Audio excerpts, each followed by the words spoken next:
Sir हमारा मकसद जो है, जो माइनॉरिटीज़ के लिए जो 4% रिजर्वेशन था, उस रिजर्वेशन को बीजेपी सरकार ने हटाकर गई है। तो कर्नाटक गवर्नमेंट आने के बाद में उसको एज इट इज़ कंटिन्यू करना था, मगर 16 महीने हो गया कर्नाटक सरकार आज तक 2B रिजर्वेशन का कोटा हमारे को नहीं दिया। तो हमारा ये एक ही उनको डिमांड है कि जो जिस प्रकार कैबिनेट में रखकर बीजेपी सरकार 4% कोटा को हटाया है, उसी प्रकार कांग्रेस कैबिनेट के मीटिंग में रखकर वापस मुसलमानों के 4% रिजर्वेशन कोटा को देना है, और उसका जो एक जो इनका अमेंडमेंट रहता है वो सुप्रीम कोर्ट को एफिडेविट के हिसाब से सुप्रीम कोर्ट को देना है। बस इतना ही काम है, मगर वो 16 महीने से कांग्रेस सरकार अब तक नहीं कर रही है। ये हमारी सरकार है, हमारे मंत्री है, हमारी पार्टी है, सब कुछ हमारा है, मगर ये लोग काम हमारा नहीं कर रहे हैं। सर जब भी इलेक्शन आता है जो है मुसलमानों को एक अच्छी अहमियत दी जाती है, इलेक्शन के बाद नताइज आने के बाद जो है नज़रअंदाज किया जाता है मुसलमानों को खासकर। तो आप जो है इस नज़रिए को कैसे बदलेंगे, किस तरह जो है बेदारी लाने की कोशिश करें? तो कोशिश तो कर रहे हैं। अभी नॉर्थ कर्नाटक के पूरे 14 डिस्ट्रिक्ट में कर्नाटक मुस्लिम यूनिटी के पूरे शाखा बन रहे हैं। डिस्ट्रिक्ट प्रेसिडेंट को अपॉइंट किया गया है, डिस्ट्रिक्ट प्रेसिडेंट अपने तालुके में टीम को बना रहे हैं।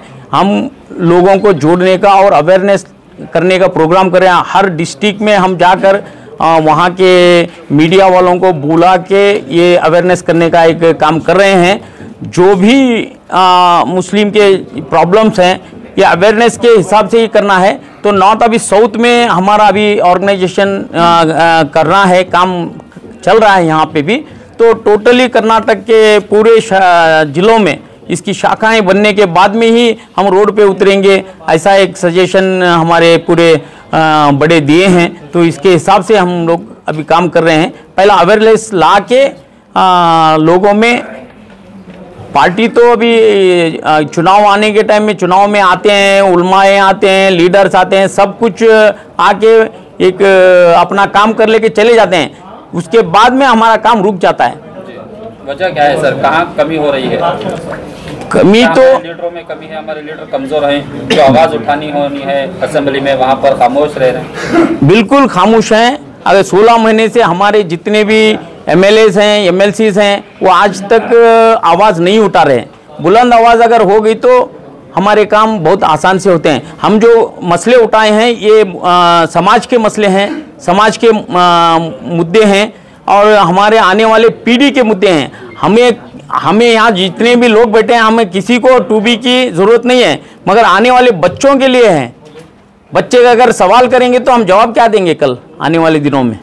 तो इसके लिए हमारे आने वाले नस्ल के लिए हम लोग काम करना है। इसी मसले को लेकर जो उलमा इकराम ने भी 2 बार सिद्धरामैया से मुलाकात की थी, फिर भी जो है उन्होंने खामोशी इख्तियार की है इस मामले में।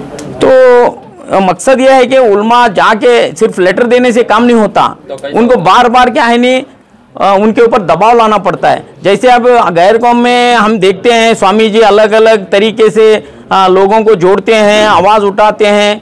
अगर गवर्नमेंट हमारी हमारे लोग हैं तो भी उनके खिलाफ में वो बुलंद आवाज़ से क्या है नहीं हक पूछते हैं। तो इस तरह हक पूछने का मामला होना चाहिए। हमारे उलमा आकर अगर आवाज़ देंगे तो इंशाल्लाह हम सब लोग उनका साथ देंगे। एक हमारे कम्युनिटी के काम के लिए हम लोग उनके साथ में रहेंगे। क्या क्या डिमांड्स हैं सर तुम्हारे अभी? सब 2B as it is continuation होना है सब। और जो 4% है वो आज के हिसाब से 70 लाख हमारी आबादी है, 70 लाख के लिए 4% कम है। इसके लिए उसको 8% में लाना है, देना है। और उसके बाद में जो 12% OBC का कोटा है जो लोकल बॉडी इलेक्शन के लिए यूज़ हो रहा है, वो लोकल बॉडी इलेक्शन में मुस्लिम अगर कहीं भी खड़े तो चुन के आना नामुमकिन बात है। इसलिए क्या है नहीं वो वहाँ पे जितने कास्ट हैं, मतलब मेरे हिसाब से 4-5 कास्ट आते हैं, वो 4-5 कास्ट को वलमी सलाती हमें जैसे बोलते हैं, क्या बोलते हैं सर उसे उर्दू में? इंटरनल रिजर्वेशन दे के हमको क्या है नहीं हक देना बोल के एक मांग है। और दूसरा चौथा जो है हमारा ये नदाफ पिंजार बोल के जो बाइफरकेट किया हुआ कम्युनिटीज़ के लिए एक निगम का अनुष्ठान किया था लास्ट येडियुरप्पा गवर्नमेंट में, उसका अब तक क्या है नहीं ये नहीं हुआ, तो उसके लिए एक अलग से फंड दे के गवर्नमेंट अस्तित्व में लाना बोल के ये एक डिमांड है सर। तो पांचवा डिमांड जो है हमारा, जो रिजर्वेशन के हिसाब से 1 करोड़ का जो वर्क है लाइसेंस होल्डर्स को देना है, वो हिसाब से देना है। ये बहुत ही अहम सब्जेक्ट के ऊपर इन्होंने डिस्कशन किया है, एक मेमोरेंडम दिया है।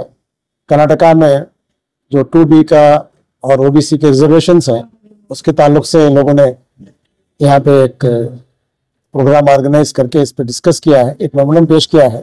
लेकिन ये बहुत ही इम्पोर्टेंट काम है, ज़रूरत है इस वक्त कर्नाटका में। माइनॉरिटी कमीशन इस सिलसिले में एक रिपोर्ट तैयार करके गवर्नमेंट को स्ट्रांगली रिकमेंड करके इसको गवर्नमेंट तक पहुंचाएगा। स्पीच के दौरान आपने कहा कि इसमें एकजुट होकर काम करने सबको जो भी स्टेक होल्डर्स हैं, जितने भी स्टेक होल्डर्स हैं, ये एक ग्रुप का काम नहीं है, तमाम को इसमें इन्वॉल्व होना चाहिए। तमाम एक आवाज में एक स्टैटिस्टिक्स जमा करके, डाटा जमा करके एक मुनज़्ज़म तरीके से इसको अगर पेश करेंगे डाटा के साथ, तब हुकूमत इस पर गौर करेगी और काम भी कर सकती है। हम ऐसे ही जुबानी जमा खर्च करते रहेंगे, ये आबादी पे नहीं होता, आबादी के परसेंटेज पे नहीं होता। इसके लिए सोशो इकोनॉमिक सर्वे करना है। ऐसे पहले सर्वे किया जा चुका है, उसी को बेस बनाकर हम लोग एक रिपोर्ट तैयार कर सकते हैं। क्या आपको लगता है कि हुकूमत इस सिलसिले की जो बुनियादी हुकूक का मुतालबा किया जा सकता है? यकीनन अगर आप मुतहद होकर और उसके हमारे पास जो आबादी का तनासुब है, उसके अंदर कितने गरीब हैं, कितने बैकवर्ड हैं, तो तमाम सर्वे रिपोर्ट्स के साथ जब देंगे तो हर हुकूमत को इसको वक़्त देनी पड़ेगी और अहमियत देनी पड़ेगी और करेंगे। उसके बगैर हम लोग सिर्फ ऐसे ही ज़बानी जमा कर पूछते रहेंगे तो कोई हुकूमत इस पर काम नहीं करेगी, क्योंकि हम तजुर्बा देख चुके हैं पूरे हिंदुस्तान के अंदर। हमको पूरे तरह से इस पर काम करके आगे बढ़ना चाहिए, और कुछ मीटिंगें करने का, लीडरों को बुलाने का, उससे कोई फर्क नहीं पड़ता। लोग बोलेंगे हमदर्दी दिखाएंगे, सब पॉजिटिव बातें करेंगे, चले जाएंगे। लेकिन जितने भी मीटिंग इससे पहले हुए हैं, आप मीटिंग तो हो जाती है, लेकिन उसका मीटिंग होने से मैं वही कह रहा हूँ, तो आपकी मीटिंगें करने से, उसके करने से कोई फायदा नहीं पहुंचता।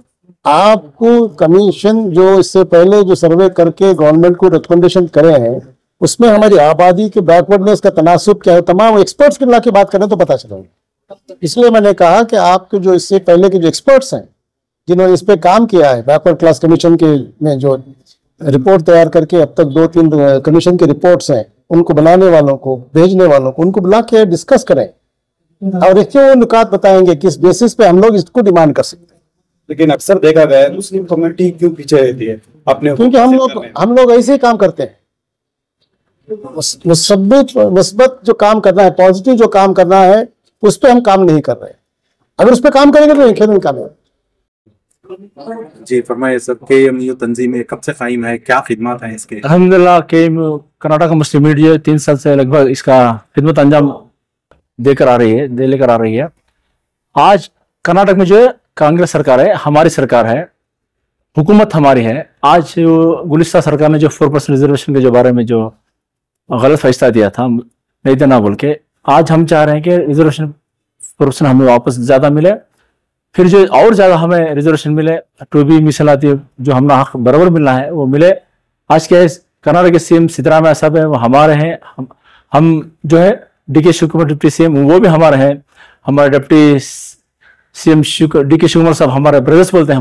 हमारा जो ब्रदर्स को जो हक मिलना है वो हमें सही तरीके से जो मिलना, जिस तरह से मिलना वो नहीं, हमारा हुकूमत में नहीं मिल रहा। जो सरकार में जो अहदे जो मुसलमानों को जो मिलना चाहिए वो अहदे जो है बराबर में हिस्सेदारी नहीं हो रही। 90% अल्हम्दुलिल्लाह मुसलमानों ने मुत्तहिद होकर एकजुट होकर वोट किया, जो उनको जो इंसाफ मिला था वो इंसाफ नहीं मिल रहा। आज हम देख रहे हैं कि बहुत कम % वोट डाले हैं, समझ 30% वोट डाले, उनको 70% का अहदा मुकाम दिया जा रहा है।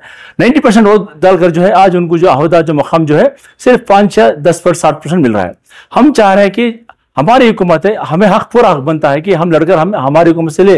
दूसरी हुकूमत है तो हम लड़ नहीं सकते, हमारी हुकूमत है, हम लड़ सकते हैं, ले सकते हैं। इसीलिए जो है ये मुहिम चला रहा है, विजयपुर टू बेंगलुरु जाना बोल के चलो बोल के एक बड़ा रैली इस हिसाब से हक अपना मांगने के लिए एक प्रोग्राम ऑर्गेनाइज किए हैं। हम मुतालबा करते हैं कि सिद्धरामैया साहब से, DK शिवकुमार साहब की जो मुसलमानों को जो हक मिलना है वह पूरे तरीके से, सही तरीके से जितना मिलना है, जैसा मिलना है, जिस जगह पर डिस्ट्रिक्ट वाइज, तालुक वाइज, जिस तरीके से जहां जहां पे मुसलमानों का अहदा बराबर देना चाहिए वो अहदा बराबर से मिले, ये हमारा उनसे एक रिक्वेस्ट मांग रहे हैं हम। तो क्या लगता है आपको इस मुहिम से करना मुस्लिम के मसाइल को क्या हल हो, मुस्लिम के मसाइल क्या हल हो सकते हैं, क्या नतायज आएंगे? अल्हम्दुलिल्लाह अल्लाह की तरफ पहले हमारा पूरा खीने भरोसा है। हम सीएम सिद्धरामैया साहब से, डी के शिव कुमार साहब से हमें उम्मीद भी है, क्योंकि उनको मालूम है कि हम मुसलमानों ने क्या काम किया है, इस हुकूमत को लाने के लिए कर्नाटक में क्या मेहनत किया है। आज अगर डबल डिजिट नंबर आना है तो उसके जिम्मेदारी मुसलमान लोगों ज्यादा उठनी चाहिए। उनके अंदर भी ये है कि वो खुद बोलते हैं कि हम मुसलमान कोर्ट से हम मुत्तहिदों के ज्यादा से ज्यादा एमएलए बने, वो 130 पर 6 एमएलए मामूली बात नहीं है। आज उनके अंदर भी है, लेकिन जो इन हक जो देना है वो नहीं दे रहे। इंशाल्लाह आप कर्नाटक मुस्लिम यूनिट जो मेहनत करिए, जो काम करिए, इसके नतीजे से इंशाल्लाह अल्लाह उनके दिल में मोहब्बत डालकर जो एक फिक्र लाकर जो है इंशाल्लाह करेंगे बोल के हमें पूरी उम्मीद है, इंशाल्लाह करेंगे। इस मुहिम से आम लोगों की यकीनी कैसे बनाएंगे आम लोगों को?